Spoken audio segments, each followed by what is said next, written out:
Subscribe करें हमारे YouTube channel साधना gold को और पाएं वीडियो सबसे पहले।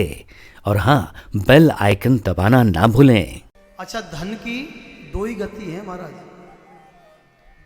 या तो दान या भोग, तीसरी कोई गति नहीं इसकी। अपने ऊपर खर्चा कर लो या दान कर लो, तीसरी कोई गति किसी को पता हो तो हमें बता देना, हमने कभी सुनी नहीं। भगवान की वस्तु अगर भगवान को अर्पित नहीं कर सकते तो भगवान भी देने से पहले 50 बार सोचते हैं। एक छोटा सा एग्जाम्पल बताता हूं, और ये एग्जाम्पल हमें किसी ने बताया था ट्रेन में। एक बार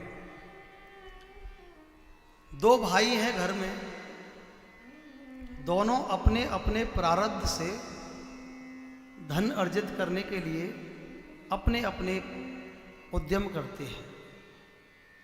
लेकिन एक भाई अपने प्रारब्ध के अनुसार बहुत धनवान बन जाता है और दूसरा भाई अपने प्रारब्ध के अनुसार उतना धनवान नहीं बन पाता। अब इस स्थिति में जिस भाई के पास धन संपत्ति है, अगर वो अपने उस दूसरे भाई को मदद करता है, उसके बिजनेस में करे, उसके काम में करे, धंधे में करे, व्यापार में करे, तो सच बताना सबसे ज्यादा प्रसन्नता किससे होती है जी? सबसे ज्यादा प्रसन्नता किसे होती है? माता पिता को होती है। इसी प्रकार से इस संसार में रहने वाले प्रत्येक व्यक्ति, कोई किसी का भाई है, कोई किसी की बहन है,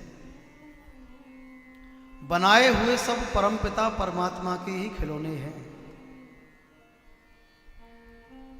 और यही इस संसार का नियम है।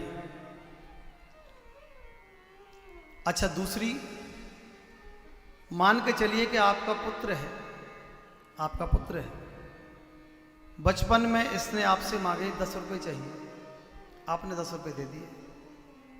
अब ये 10 रुपये लेकर जाएं, किसी पान की दुकान पर खड़े हो जाएं, कहें भाई एक देना जरा,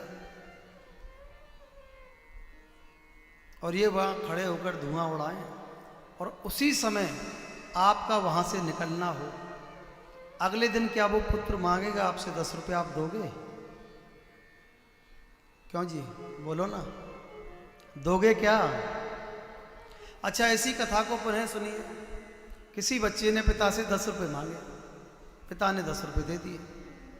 अब वही बच्चा वो 10 रुपये लेकर एक हलवाई की दुकान पर पहुंचा, कहता है भैया एक सुंदर सा राजभोग खिला दे। अब 10 रुपये का राजभोग खा रहा है और पिता वहां से होकर जा रहे हैं, उन्होंने देख लिया। कल वो बच्चा 10 रुपये मांगेगा, उसे पिता देंगे कि नहीं देंगे? मैंने दोनों कथाएं आपको सुनाई हैं, एक में आपने कहा ना, एक में आपने कहा हाँ। फर्क सिर्फ कितना है? उपयोग और दुरुपयोग का। उपयोग और दुरुपयोग, इसमें भी एक और तीसरी चीज है जिसे हम कहते हैं सदुपयोग। सदुपयोग धन का कहां हो सकता है? भोग में। जीवन में कितनी भी उपलब्धियां प्राप्त कर लो, इस संसार में आकर कोई भी व्यक्ति कभी संतुष्ट नहीं हुआ।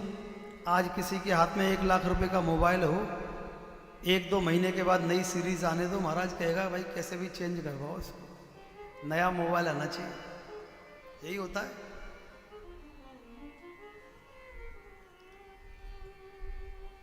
भोग कितना भी करते रहो, लेकिन याद रखिए कि इस जीवन में प्रभु की दी हुई वस्तु अगर प्रभु तक अर्पित नहीं कर पाते तो अगले जब आप कहीं और इस देह को छोड़कर कहीं और आपका जन्म होगा तो उस समय जेब